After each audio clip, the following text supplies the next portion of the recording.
How's it going, guys? Charlie from Drunk Guy Explains, and we're here doing a request to someone else is basically just a public service announcement. It's like what to do when you're basically suffering a significant loss in craps. And basically someone said, let's say a bunch of sevens roll on when something's working or sevens, how do I negate that, or how do you adjust yourself in terms of that? So basically just kind of setting up a little what would I do kind of thing in craps. So what would I do if a bunch of sevens rolled out in the DGE system? I have $5,000 right here. Feel free to pause it and check it out. It's just basically 4,000, 44, 5, 6, 7, 8, 9, 25, 50, 75, 85, 90, 95, 100. Boom. So, and I tell people all the time, there's 1,000,003 different ways on a craps table that you can sit here and play with the numbers and try to reconcile a loss. So what's going to happen is essentially I'm going to force myself, well, we're not gonna roll or anything, but forcing myself into a loss, okay? So I have my 5,000, I walked up to the table, someone has just rolled a 7. So the first 7, so I'll put that right here, has been rolled. All right, so first 7 has been rolled, okay? We're just gonna treat this as the second, or the 1, 2, 3, 4, 5, 6, sorry, so 6 sevens. So the first 7 has been rolled, okay? So that was, whatever the point was, it's now off. Bam, we're done. So usually on a $10 table, I go to the dealer and I literally just go like this, ready? 64 across. And they'll say bet, give me 11 bet change. And sorry if this is gonna take a little time, but we're gonna kind of row through the nines here. So 10, 20, 30, 40, 50, 60, 62, 64 across. And I have it working because I'm an idiot. So it's working, okay? So, boom, immediate 7, 1, 6 for the sticks. Okay, so I lose 64. And I already know I lost 64. Why? So just put it out there. You should always know your bet when you make it. If you can't remember your last 3 bets, and you're betting a little bit too quickly for my taste, but 6 and 1 half dozen the other. I lost $64. How am I gonna reconcile that? Well, generally speaking, 50 on the 5 and 9, and 60 on the 6 and 8. That pays 70 for all, which is going to make you $6 still off what you lost, okay? So that's usually where I sit, okay? Boom. Next 7. So we're at 3 total 7s. So I've lost 220 plus the 64, so now I'm at 280. 280 loss. Let's go ahead. And at that point, let me go ahead and get some black chips. So $2,000 in blacks. 1, 2, 1, 2, 3, 4, 5. 1, 2, 3, 4, 5. 1, 2, 3, 4, 5. 1, 2, 3, 4, 5. All right. So the next thing I do is do a $300 6 and 8. And let's say, for instance, at any point in this period that they roll not a 7, then it just has to sit and wait. Let's say right now they did roll 4, 5, 9, or 10. Well, the point would turn on that. I would turn this bet off, and I would not turn it on again until I see a 7 out, okay? So for right now, it's on, it's working, bam, a third 7. I was like, son of a gun.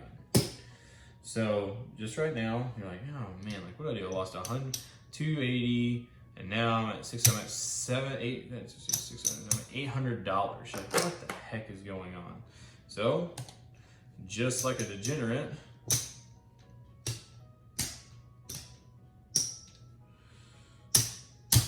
$900, 6 and 8. And boom, the worst should happen. Right there.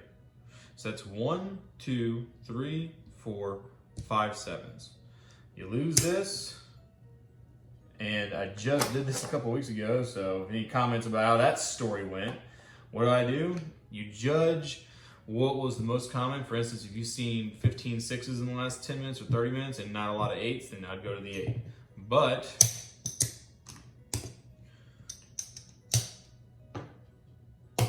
so 1,800's a bet. I think about this, 1200 pays 1400. One extra 600 will pay 700. So 2100 is okay. And then you can put an extra 2, 4, 150. That's still okay. 10, 20, 30, 10, 20, 1, 2, 3, 4, 5.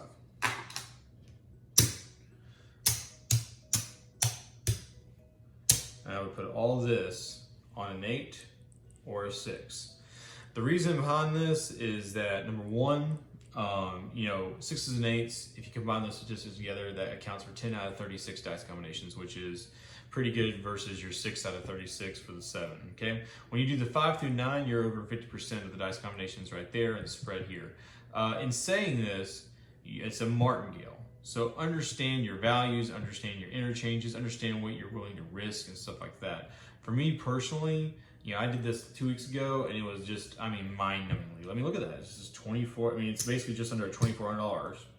And let's go ahead and pay it out. So there's 21. Well, I can already tell you that, let's see here. I can't do this right. Okay, let me think about this. So 21, well, 1,800 will pay 2,100. So plus 350, so it's 20, right there as it stands is 2,450. 2, 4, and 50, okay? So let's go ahead and get this out here, and now let's focus on this. It's 100, 125, that's 150, which pays 175. 50, 60 pays 70, so go ahead and toss it 75 and get back $5. And let's see how we ended up in this little rigmarole. Just to show you in the worst case scenario where you're going to be. This is also coming into a cold table, coming in without reading the table, coming in just willy-nilly. So let's go ahead and figure it out. So 2, 4, 5. I already tell you that's extra. 2, 4, 5. That's 75. That's 100. Dang. All right, well, take 10 out. Boom. 100, 200, 300, 400, 500. There's 500 right there. 2, 4, 5. That's 1,000. 2, 4. That's 5,000. And even in the worst case scenario, guys, you still made 11 bucks. Can you believe that? So you got to understand essentially where you're going with this. Now, are you going to hit 1, 2, 3, 4, 5, 6, 7s? It's highly unlikely. Does it happen? Absolutely. Could it happen? Absolutely. But, you know, does it generally happen? Not really. What generally happens in this scenario is you do a lot of sitting and waiting. You know, and here's the thing is you're getting paid off every bit of the way. So, you know, you got to think about your $300, 6 and 8, you know, that's paying $350 if you hit it. You know, and people do this a little bit differently. They slide different numbers, but, you know, understand that this is essentially what would I do if the worst should happen. So I hope you guys appreciate it. You know, and this is Charlie from Drunk Guy Explains, and I hope you enjoyed the first episode of What Would I Have Done. Check you guys next time.